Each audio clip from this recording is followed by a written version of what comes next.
मावशी, इंजिनियर माणूस आहे मी, महिन्याचे 22 कीर्तन करतो मी नुसता कीर्तन नाही करत, रस्त्याने जर कुठं जाताना मी गाडी थांबवली, आम्ही बाथरूमला जरी उतरलो तर रस्त्याने देशीचे झाकणं मी उचलतो.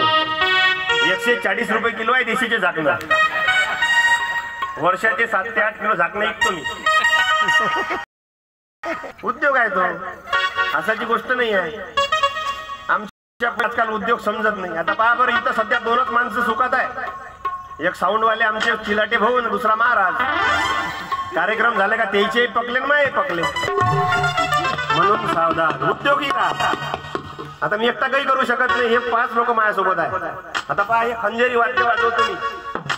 या खंजेरीच्या भरोश्यावर संपूर्ण महाराष्ट्र फिरून राहिलो रे पोरो. हे खंजेरी वाजवली तुकडोजी महाराजांनी. कोण वाजवली?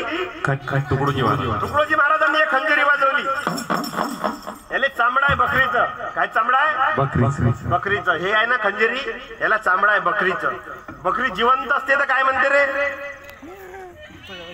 हा, जबरदस्त आवाज काढला लेका, कलाकार दिसून राहिला. काय म्हणते रे? बकरी जिवंत असते तर? हा, बकरी जिवंत असते तर मी म्हणते, मेल्यावर तू म्हणते. काय म्हणते? आता पहा बरं, हे वातावरण आणि पावसाचं वातावरण आहे, त्याच्यामुळे काय होऊन राहिलं, हे आमच्या खंजेऱ्या नरम पडून राहिल्या. जास्त जर गरम झाल्या, जास्त टाईट झाल्या, तिकडे पाणी लावून नरम करा लागतं. पण जास्त नरम झाल्या काही इकडे हिटर शेकून घ्यायला लागतं. जशी खंजेरी शेकल्याशिवाय वाजत नाही, तसेच समाजात काही लोक आहेत त्याची शेकल्याशिवाय जागेवर येत.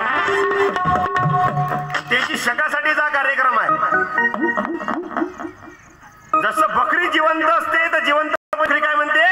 म्या म्हणते. मेल्यावर पाय बकरी काय म्हणते? बकरी जिवंत असते तर म्या म्हणते, मेल्यावर तू म्हणते. हे इतकं वाद्य खतरनाक आहे खंजेरी. या खंजेरीच्या माध्यमातून मी फिरून राहिलो. आतापर्यंत 2600 गावात कार्यक्रम झाला माझ्या संपूर्ण देशात. आंध्र प्रदेश, गुजरात, कर्नाटक, महाराष्ट्र, मध्य प्रदेश, हिमाचल प्रदेश, शिमला, तिथेही मी खंजेरी वाजली. आणि 2015 मध्ये मी चीनला जाऊन आलो. चीनमध्ये मी खंजेरी वाजली. या खंजेरीच्या माध्यमातून मी बोलतो. हे चामडं बकरीचं आहे पण आवाज लय जोरदार आहे. हे इतकं सुंदर वाद्य आहे, कोणता आवाज निघते या खंजेरीतून? बरं, मी एकटा काहीच करू शकत नाही. हे तबला मास्टर आहे मिथुन भाऊ कविटकर, याच्या नावानं टाळी वाजवून द्या. याचं नाव आहे मिथुन, तबला वाजवते इथून तिथून. आणि हार्मोनियम मास्टर आहे सतीश भाऊ इंगोले, याच्या नावानं टाळी वाजवून द्या. हे हार्मोनियम मास्टर सतीश भाऊ इंगोले, हे दोघं प्युअर सागवान आहेत. आणि मी मनात आहे भेऱ्याचं लाकूड आडजा. आणि माझ्यासोबत जवान मॉडेल आहे, याचं नाव आहे वैभव वानखडे. टाळी वाजवून द्या त्याच्या नावानं. जवान पीस आहे ज्याचे मोसमी वारे वाहून राहिले इकडून तिकडे. आणि हे खतरनाक पीस आहे, याचं नाव आहे डॉक्टर योगीराज रागोरते.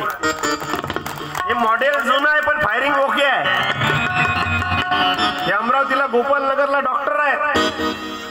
दिवसभर पेंडले सुया टोचते, संध्याकाळी माझ्या संग टाळ वाजवते. आणि हे आमच्या गाडीचे वाहन चालक आहे मीडिया ऑपरेटर त्र्यंबक भाऊ सातपुरे. आमच्या गाडीचे ड्रायव्हर आहे पण ड्रायव्हर जातीले कलंक आहे. तुम्ही म्हणाल कसं? दारू पेत नाही, सिगरेट पेत नाही, बिड्या पेत नाही, गुटखा खात नाही. जेवढ्या रुपयाचं डिझेलने पैसे दिले तेवढ्याच रुपयाचं डिझेल भरते आणि बाकीचे पैसे वापस देते. ड्रायव्हर जातीले कलंक. हे असे 5-6 लोक आम्ही फिरून राहिलो संपूर्ण महाराष्ट्र. आज तुमच्या शिवणगावले कार्यक्रम आहे, उद्या तुमच्या नागपूरमध्ये गोरेवाड्याला कार्यक्रम आहे संध्याकाळी, आणि परवा दिवशी यवतमाळ, आणि 27 तारखेला परत सातारा, आणि नंतर 28 ला सोलापूर. या खंजेरीच्या माध्यमातून फिरून राहिलो मी. हे वाद्य इतकं जोरदार आहे, कोणता आवाज निघते या खंजेरीतून? मी एका मिनिटात तुम्हाला आकाशवाणीच्या नागपूरवर नेतो. वाजा बरं गुरुजी.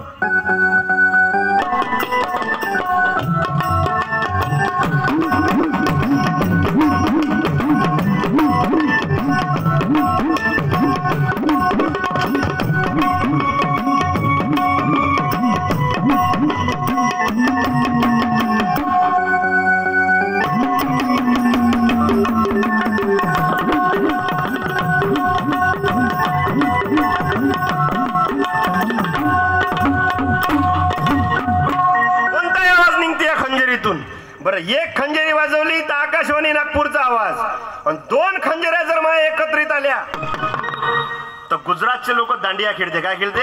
दांडिया. रात्री सारा मोसमच राहते. कॉलेजचे पोरं कॉलेजच्या पोरी रातभर दांडिया खेळत राहते. त्या दांडियाच्या ढोलकीचा आवाज ऐकू आपण. वाजवा बरं गुरुजी.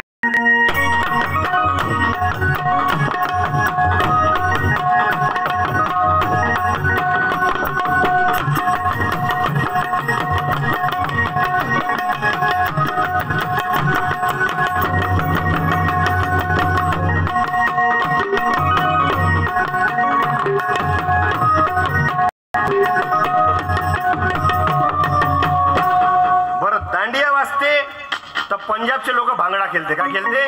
भांगडा. त्या भांगड्याच्या ढोलकीची आवाज ऐकू आपण. बरं, मी तुमच्या एवढं होतो ना रे पोरं, लहानसा 3ऱ्या वर्गात, तेव्हा मी माझ्या गावाजवळ सत्यपाल महाराजांचा कार्यक्रम ऐकला.